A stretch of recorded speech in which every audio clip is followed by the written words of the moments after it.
هاي أنا كملت الميك اب وبعد بس الحمرة والشعر. ناس تقول تصوير وناس تقول طلعة، اكو ناس يقولوا لي اذا طلعة وين واكو ناس مستغربين يعني ليش هالمرة بالذات حذرتينا. فالحد اوانها لحد ما تحين يعني بعد ما ابدل واكمل راح اقول لكم هي طلعة لو تصوير، واذا طلعة وين، اذا تصوير شنو الموضوع.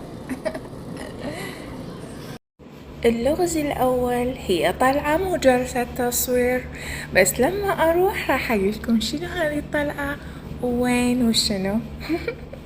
حلاته حلاته. السيارة حمراء والبنت حمراء. يلا كوكي. شوفوا أنا وين وصلت.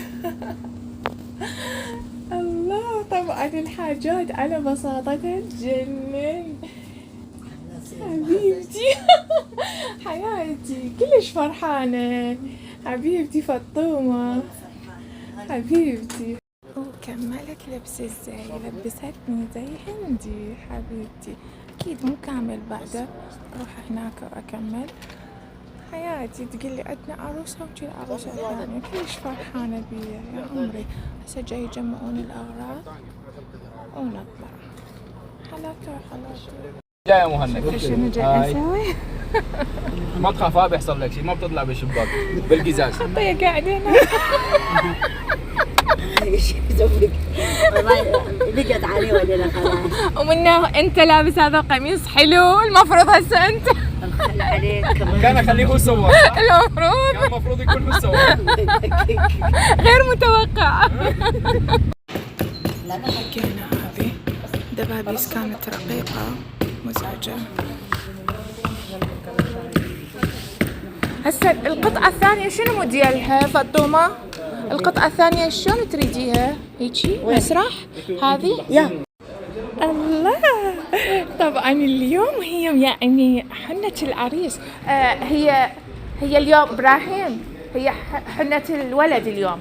ايوه حنة العريس. الاولاد مش ولدين. ما شاء الله. هذا العريس. وينهم؟ هذا العريس. هذول العرسان حبايبي. جيد.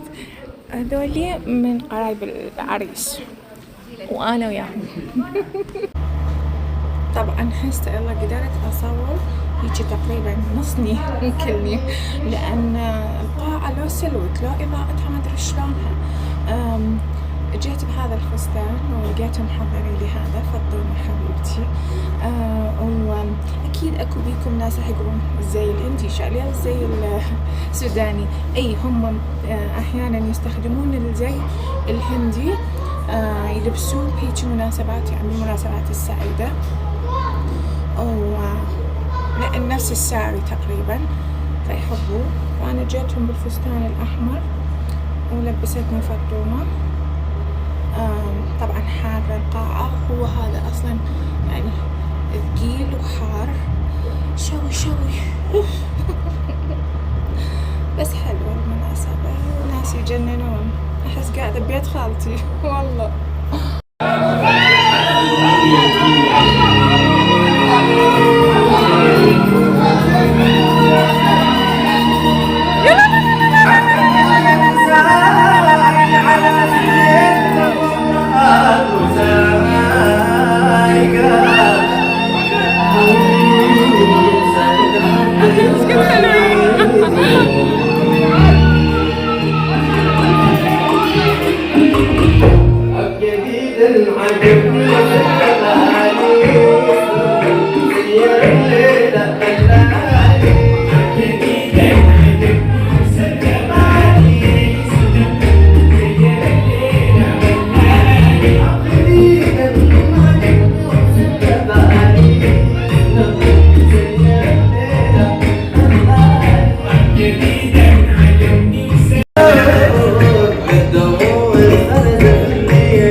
دائما ملونة وحتى فرح بكل